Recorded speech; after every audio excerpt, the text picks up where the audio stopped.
Thailand ও কম্বোডিয়ার মধ্যে দীর্ঘদিনের সীমান্ত বিরোধ ফের ভয়াবহ সংঘাতে রূপ নিয়েছে। এক দশকের মধ্যে এটি সবচেয়ে রক্তক্ষয়ী সামরিক উত্তেজনা। এতে প্রাণ হারিয়েছেন অন্তত 16 জন। গোলাবর্ষণ চলছে টানা দ্বিতীয় দিনের মতো। শিশু সহ সাধারণ মানুষ আশ্রয় নিচ্ছেন বালির বস্তা আর টায়ার ঘেরা অস্থায়ী বাংকারে। থাই সেনাবাহিনীর দাবি এটা ছিল আত্মরক্ষামূলক জবাব।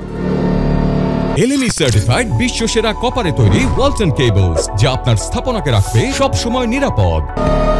ভোর হওয়ার আগেই থাইল্যান্ডের উবন, রাত চাথানি ও সুরিন প্রদেশ জুড়ে শুরু হয় গুলিবর্ষণ। তাই সেনাবাহিনী জানিয়েছে কম্বোডিয়ান বাহিনী রুশ উৎপাদিত BM-21 রকেট লঞ্চার ও ভারী কামান ব্যবহার করেছে। নিরাপদ আশ্রয়ে সরিয়ে নেওয়া হয়েছে 1 লাখের বেশি মানুষ। সংঘর্ষ ছড়িয়েছে অন্তত 6টি ভিন্ন ভিন্ন স্থানে, যার প্রতিটি জায়গায় দুই দেশের মধ্যে চরম বিতর্কিত। উভয় দেশই বলছে প্রতিপক্ষ প্রথম গুলি ছুড়েছে। 24 জুলাই থাইল্যান্ড 6টি F-16 যুদ্ধ বিমান মোতায়েন করেছে, যার একটি দিয়ে থাইল্যান্ড হামলা চালিয়েছে কম্বোডিয়ার সামরিক অবস্থানে। সীমান্তবর্তী গ্রামগুলোয় এখন যুদ্ধাবস্থা। কম্বোডিয়া একে বেপরোয়া সামরিক আগ্রাসন বলছে।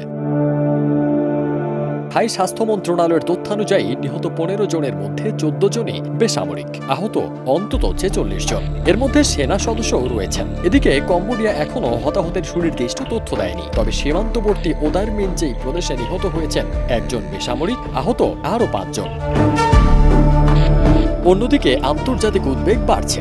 আসিয়ান সভাপতি মালয়েশিয়ার প্রধানমন্ত্রী আনোয়ার ইব্রাহিম জানিয়েছেন তিনি দুই দেশের নেতাদের সঙ্গেই কথা বলেছেন। তারা শান্তিপূর্ণ সমাধান চান। এ সংঘাত নিয়ে 25 জুলাই জাতিসংঘ নিরাপত্তা পরিষদের জরুরি বৈঠক ডাকার আহ্বান জানিয়েছে কম্বোডিয়া। প্রধানমন্ত্রী হুন মানেত এটিকে অভিযোগহীন আগ্রাসন বলেও উল্লেখ করেছেন। দুদেশের ইতিহাসে বহু পুরনো সীমান্ত বিতর্ক আবারও রক্তাক্ত রূপ নিয়েছে, যেখানে কূটনীতি থেমে গেছে আর সাধারণ মানুষের জীবন রয়ে গেছে সবচেয়ে বড় ঝুঁকিতে। ফারদিন সানি, দেশ রূপান্তর।